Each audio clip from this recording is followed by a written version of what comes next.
లక్ష్మీ తెలుగు కథల ఛానల్కి స్వాగతం. శ్రీకృష్ణదేవరాయలు విజయనగర చక్రవర్తి.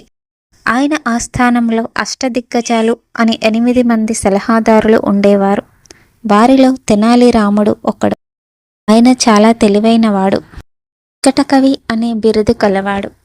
శ్రీకృష్ణదేవరాయల తోటలో కొన్ని ప్రత్యేకమైన వంకాయ మొక్కలు ఉండేవి. ఆ వంకాయ చాలా అరుదైన రకం మరియు దాంతో తయారు చేసిన కూర చాలా రుచికరంగా ఉండేది. చక్రవర్తికి అది చాలా ఇష్టం. అది అరుదైన రకం కాబట్టి తోటను చాలా జాగ్రత్తగా కాపాడేవారు. చక్రవర్తి అనుమతి లేకుండా ఎవరు మొక్కలు చూడడానికి కూడా అనుమతించబడేవారు కాదు. ఒకసారి చక్రవర్తి తన సలహాదారులకు విందు ఏర్పాటు చేసి వంకాయ కూర వడ్డించాడు. తెనాలి రాముడు కూడా ఆ వంకాయ రుచిని చాలా ఆస్వాదించి ఇంటికి వెళ్ళాడు. కానీ అతను ఆ రుచిని మర్చిపోలేకపోయాడు. కూర రుచి గురించి తన భార్యకు కూడా చెప్పాడు. తెనాలి రాముడి భార్య కూడా వంకాయ కూరను ఇష్టపడింది. ఆమె కూర తయారు చేసుకోవడానికి తెనాలి రాముడిని కొన్ని వంకాయలు తీసుకురావాలని కోరింది.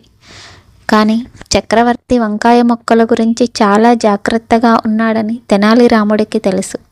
మరియు అతని తోట నుంచి ఒక వంకాయ తప్పిపోయినా అతను సులభంగా గుర్తించగలడు.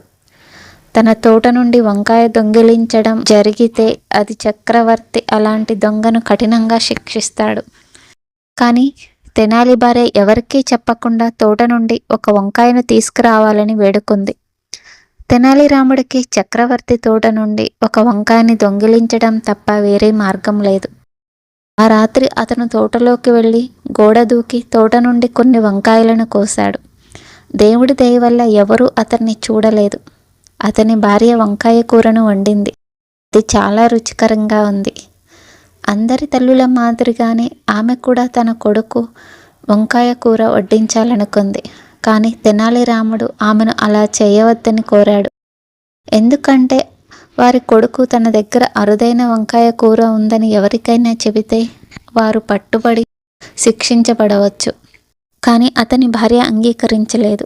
ఆమె తన కొడుకుకి కూర వడ్డించాలనుకుంది.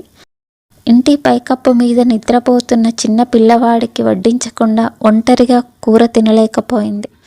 ఆమె తెనాలి రాముడిని తన కొడుకు కూడా వంకాయ కూర రుచి చూసేలా ఒక మార్గాన్ని కనుగొనమని కోరింది. తెనాలి రాముడు కూడా తన కొడుకుని ఎంతో ప్రేమిస్తున్నాడు. కాబట్టి అతను ఒక ఆలోచన చేసి చాలా సంకోచంతో తన బిడ్డను లేపడానికి పైకప్పుకి వెళ్ళి ఒక బకెట్ నీళ్లతో ఆ నీళ్లను పిల్లవాడిపై పోశాడు. పిల్లవాడు మేల్కొన్నప్పుడు వర్షం పడుతుంది, ఇంట్లోపలికి వెళ్ళి భోజనం చేద్దాం అని అన్నాడు. గదిలోకి వెళ్ళిన తర్వాత అతను తన కొడుకు బట్టలు మార్చి విందుకు అన్నం మరియు వంకాయ కూర వడ్డించారు. తెనాలి రాముడు తన భార్యతో బిగ్గరగా బయట వర్షం పడుతుంది, అబ్బాయిని గదిలో పడుకోనివ్వు అని అన్నాడు. మరుసటి రోజు తన తోటలోని కొన్ని వంకాయలు తప్పిపోయాయని చక్రవర్తికి తెలిసింది. ప్రతి కూరగాయ మరియు పువ్వుల లెక్కింపును నిర్వహించే తోటమాలి 3 వంకాయలు పోయాయని కనుగొన్నాడు. ఇది చక్రవర్తికి సవాలుతో కూడిన సమస్యగా మారింది మరియు దాన్ని చాలా తీవ్రంగా తీసుకున్నాడు.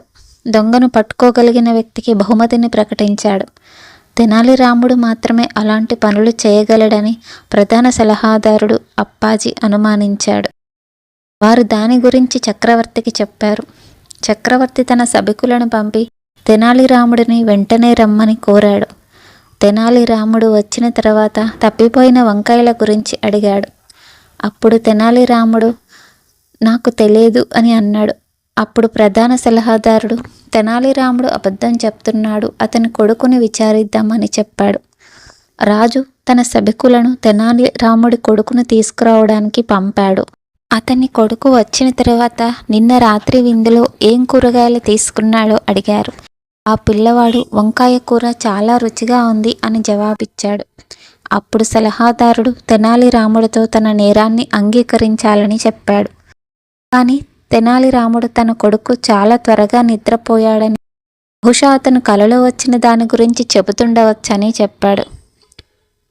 కాబట్టి చక్రవర్తి ఆ పిల్లవాడిని నిన్న నీవు గురుకులం నుంచి వచ్చిన తర్వాత ఏం చేశావో చెప్పు అని అడిగాడు. నిన్న స్కూల్ నుంచి వచ్చిన తర్వాత నేను కొంతసేపు ఆడుకున్నాను. ఆ తర్వాత నేను పైకప్పుకి వెళ్ళి గృహకార్యం చేసి పడుకున్నాను. కానీ వర్షం ప్రారంభమైనప్పుడు నాన్న వచ్చి నన్ను నిద్రలేపాడు. ఆ సమయానికి నా డ్రెస్ పూర్తిగా తడిచిపోయింది. మేము లోపలికి వెళ్ళి భోజనం చేసి వెళ్ళి పడుకున్నాము అని తెనాలి రాముడు కొడుకు బదిలిచ్చాడు. నిన్న వర్షం కూడా లేకపోవడంతో ముఖ్య సలహాదారు అప్పాజీ షాక్ అయ్యాడు.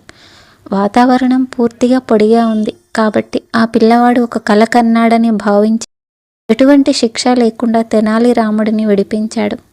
అయితే తర్వాత తెనాలి రామ చక్రవర్తికి నిజం చెప్పాడు. రాజు అతని తెలివైన మరియు చమత్కారమైన ఆలోచనకు అతన్ని క్షమించాడు. ఈ వీడియో మీకు నచ్చినట్లయితే ప్లీజ్ లైక్ చేయండి, షేర్ చేయండి, సబ్స్క్రైబ్ చేయండి. Thank you for watching.